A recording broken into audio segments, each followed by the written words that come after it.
Hey guys, Charlie Sharice here. Sorry for the dim lighting. I'll try to I'll try to come closer to my lamp. I'm in my bedroom today. Uh, I'm doing this video kind of late. I had a late night. Um, but um, so I'm doing this video pretty late. But and I'm really cold too, y'all. It's really cold in New Orleans. Like the weather here is so weird. So I'm like under the cover. I'm really almost ready to go to bed. But how was y'all day today? My day was really, really good. I got a lot accomplished today. Like I feel very today was one of those days where, I set out to do like I planned to do a lot of stuff and I got that stuff done. Like I would say every single thing that I planned to do other than go to the gym. But I still worked out today, but I just didn't go. I wanted to go and get on the Peloton machine at the gym. So I didn't do that. So almost every other thing that I had to do today I did. I'm waiting for my bedroom to warm up, y'all. It's really I got my heater on full blast, but the room didn't heat up yet. It's really cold. But so today was was a success, so I'm grateful. But excuse me, y'all. I'm coming to y'all today with uh a word, and I had to find the scripture because one of the things that I did today is I went to my biweekly therapy session, and I just want to remind you guys that it is a blessing, to have access and to be able to, take care of your mental health, and taking care of your mental health is very, very important. Um, but the scripture that I found to go along with this is um, Proverbs 15, 15 and 22, and it says, uh, plans fail when there is no counsel, but with many advisors they succeed, right? So I brought that scripture up because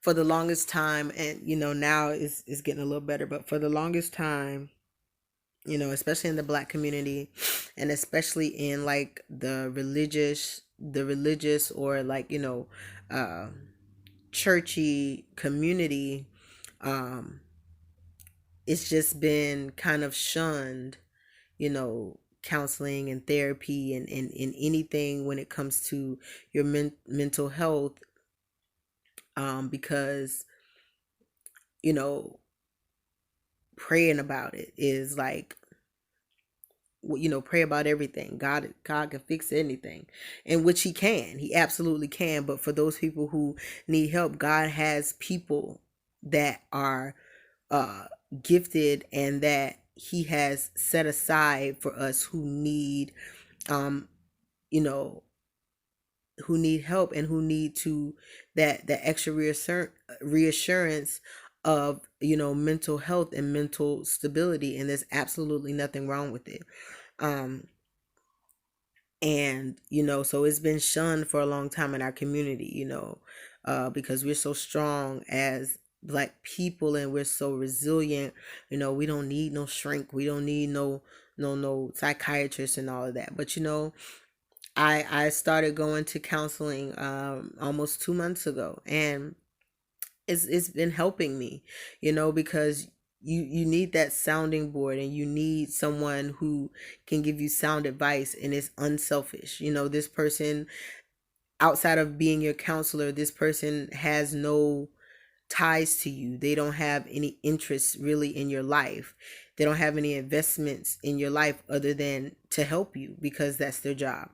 And so that type of uh help is wanted, because the advice and the counsel will be pure, because they have no reason to sway you this way or that for their own personal or selfish reasons. That's one of the biggest reasons why getting therapy outside of family, members, friends, and church is a good thing and a positive thing.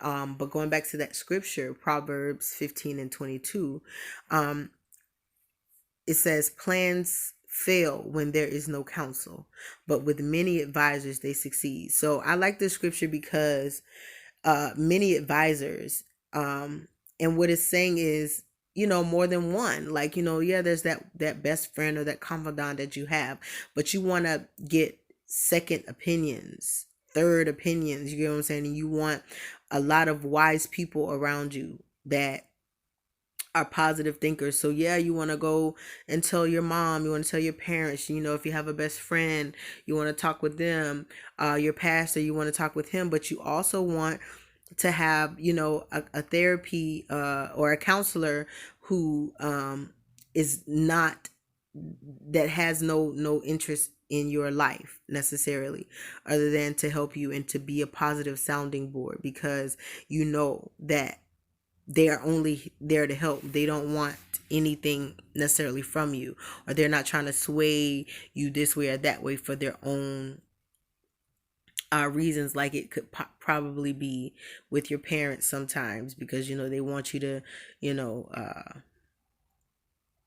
go to college or whatever like that. You know what I'm saying? So they're not gonna be like, yeah, you should go to college. And though that's good advice, if that's not what your purpose is, or if that's not what you should do, your parents want you to go because they want you to, they have their good reasons. But parents are going to still give you good advice, but it'll still be slightly selfish, and they'll slightly have some investment or some interest in it. Same thing with your best friend and those people who are connected to you and close to you.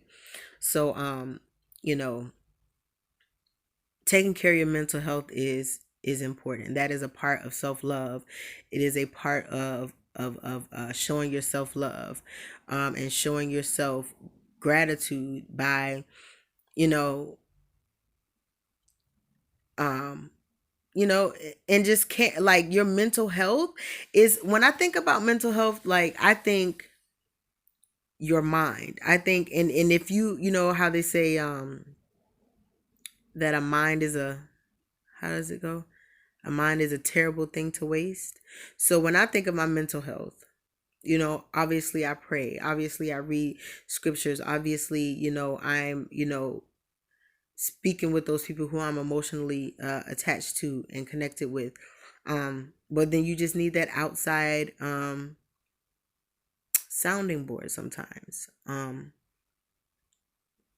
just hear what other people say. So it says many, not just one. It says many counselors, and the plans that this is referring to, that's the plans of your life, that's your purpose, that's your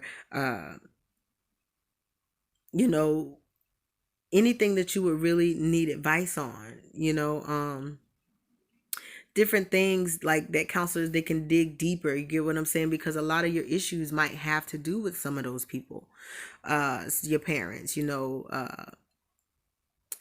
some people who had abusive situations, or an abusive family pathology, and you need somebody outside of your family in order to see those things, recognize those things, help you acknowledge those issues that stem from that, acknowledge those red flags, that are repetitive things in relationships.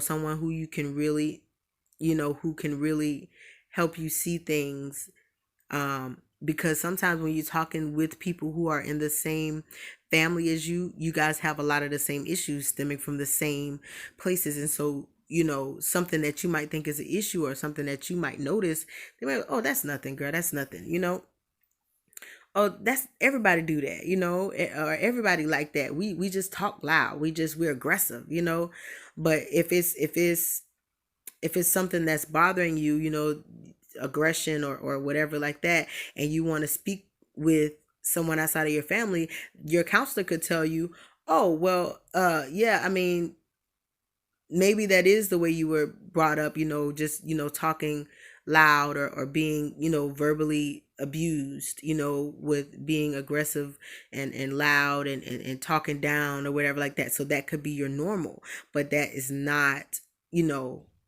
God did not create us to, be abused verbally or any other way. Um, and so you would need that sound advice from the outside looking in saying, wait a minute, that's not normal. Like, it is normal. It has become normalized to you in your life, because that's just all you've known. That's all you've seen. So it's normalized to you, but it is not normal to be abused verbally, just as an example.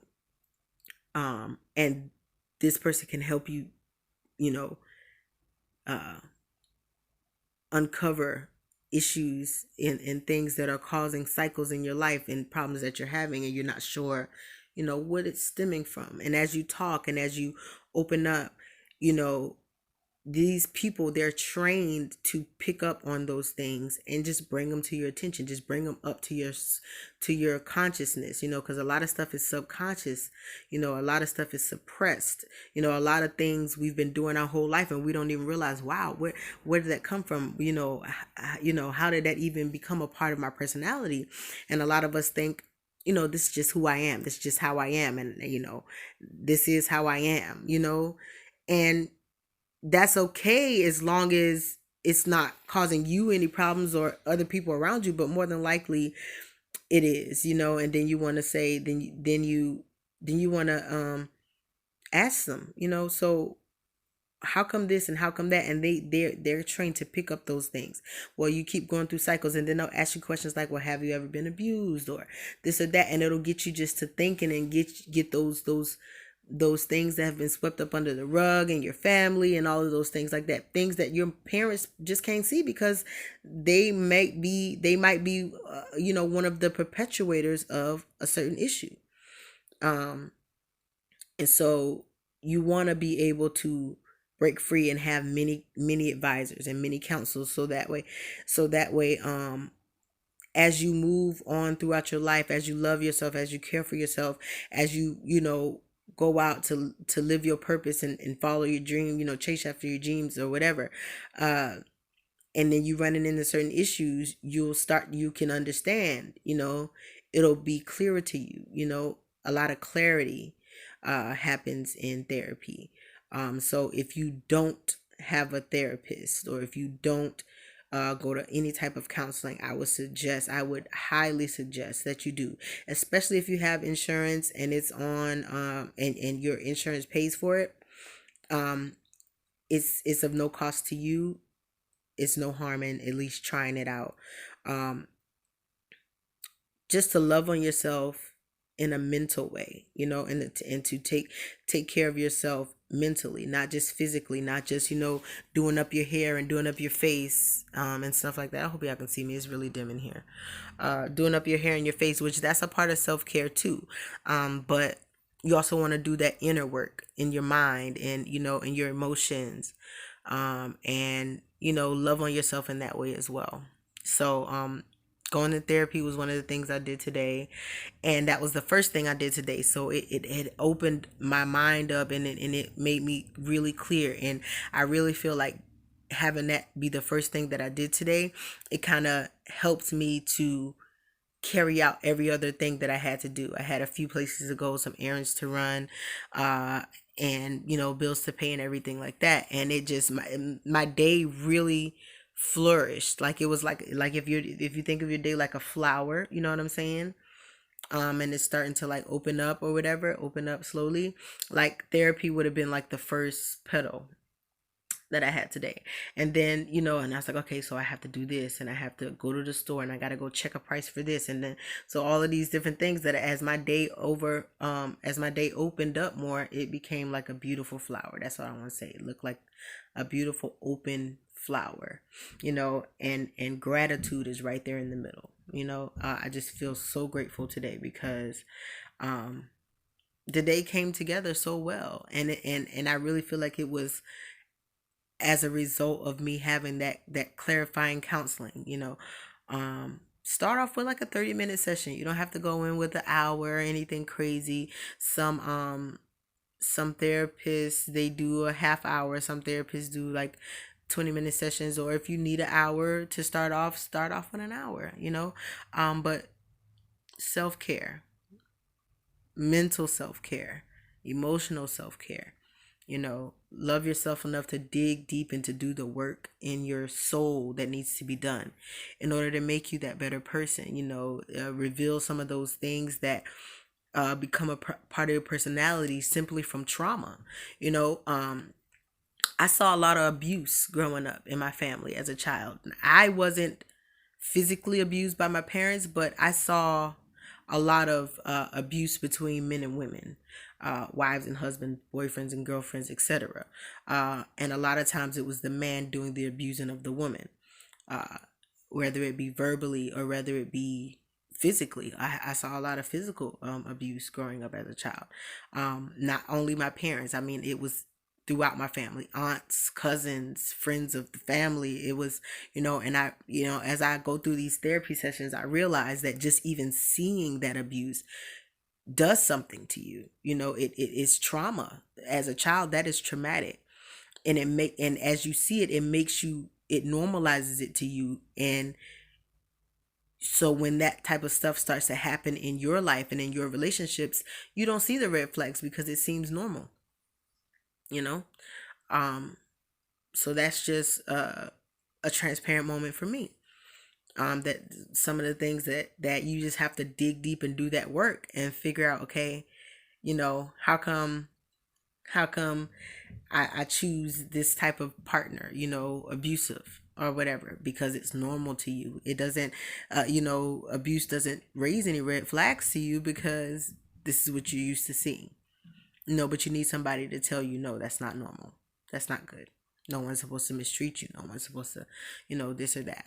So that's something that I encourage everybody to definitely take part of. If you have therapy available to you through your insurance, which most insurance will cover therapy, then definitely, get your hands on a good therapist and start to do that work. All right. That scripture again is Proverbs 15:22.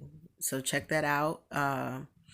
And definitely take care of yourself mentally, guys. You got to. It's important. All right. This has been Charlie Cherise. Care for yourself mentally. I want you to follow, like, share, subscribe, comment. All right. And I'll see you guys tomorrow. Charlie Cherise out.